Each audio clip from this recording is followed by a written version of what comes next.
Monsieur Balbast, I suppose.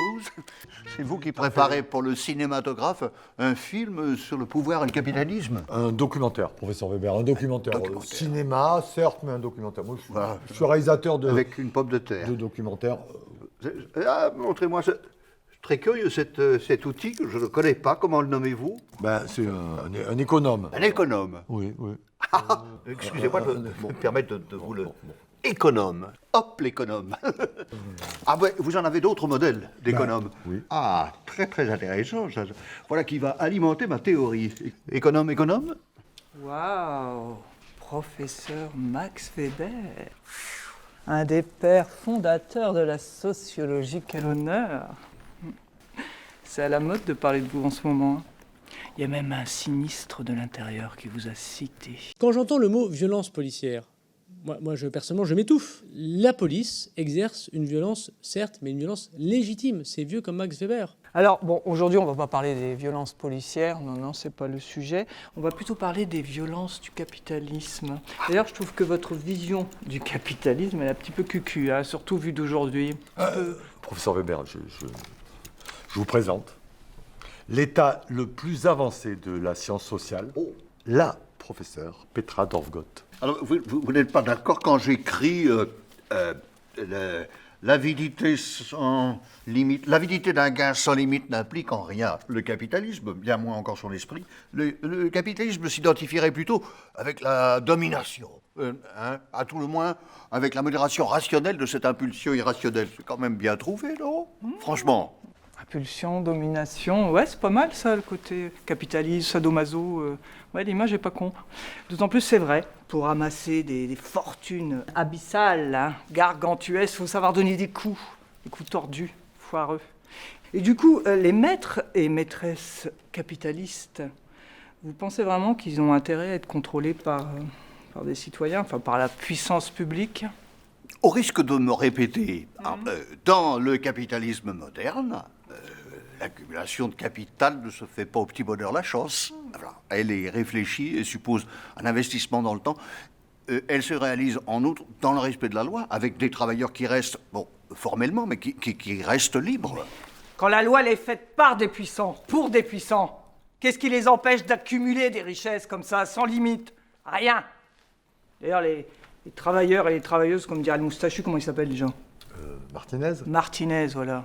Qu'est-ce qu'il leur reste comme choix, à part trimer, hein? Qu'est-ce qu'il leur reste là? Rien. Voilà, ça là, les épluchures. Comment pouvez-vous administrer la preuve de ce que vous avancez? Parce que moi, j'enquête pas que dans des bouquins. Moi, j'enquête sur le terrain. La sociologie, c'est un sport de combat, vous n'êtes pas au courant? Bon, alors allons-y. Boxe anglaise ou... vous vous prenez pas pour... capitaine... Non, Sherlock Holmes. Non, mais les enquêtes, c'est affaire de police. Alors, comment s'y prendrait-il, le sociologue, pour enquêter? La sociologue. La parité, ça vous dit quelque chose? Démonstration.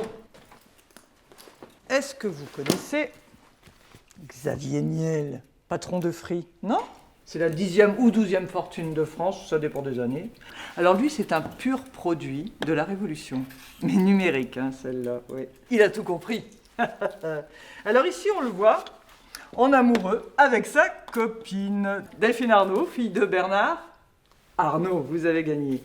Alors, Bernard Arnault, lui, c'est la première fortune française. 4e du monde, enfin ça dépend des années aussi. Alors lui, il est quoi? Grand patron de LVMH, géant du luxe. Ah, bravo. Ils ont dû lire mes livres, alors. Ah, ben ça, je sais pas, faudrait leur demander. Alors, elle fait quoi, la fifi, à son papa? Elle est patronne aussi. De quoi? De V. Pas comme Vendetta, hein. Non, comme Vuitton. Merci qui? Merci patron? Merci papa. Ils ont un point commun. Ils ont soutenu qui à l'élection présidentielle?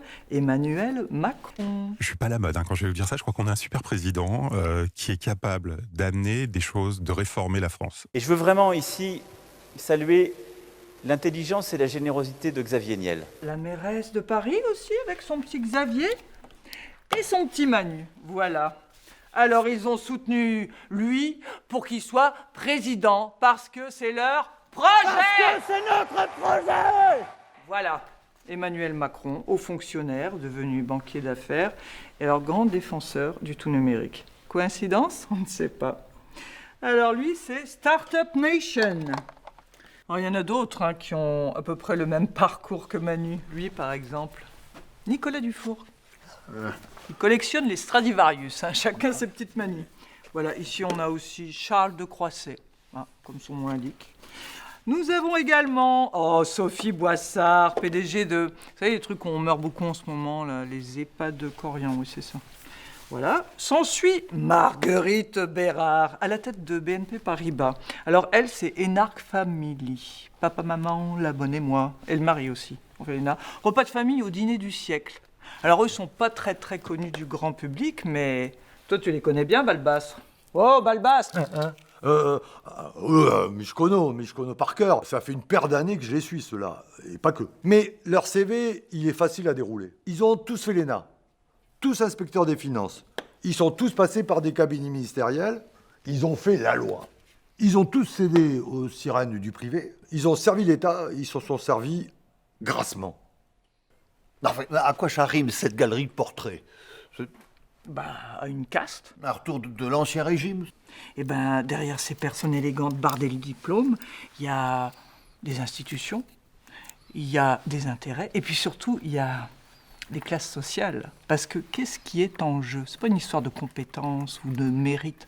Ce qui est en jeu, c'est la reproduction de l'ordre social. Oui, ça aussi je l'ai déjà dit.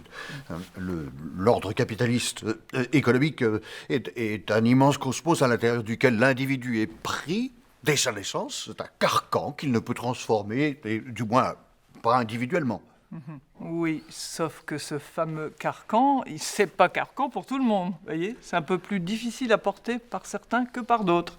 Parce qu'il y en a qui laissent leur santé, qui laissent leur vie, et la planète entière, elle est en train d'en crever de ce système mortifère. Alors, vous me direz, pourquoi on a intérêt à le garder, ce système? Enfin, qui a intérêt à le garder? Qui l'a bâti? Qui en bénéficie? Eux. Attendez, ces gens dont vous parlez, de qui s'agit-il?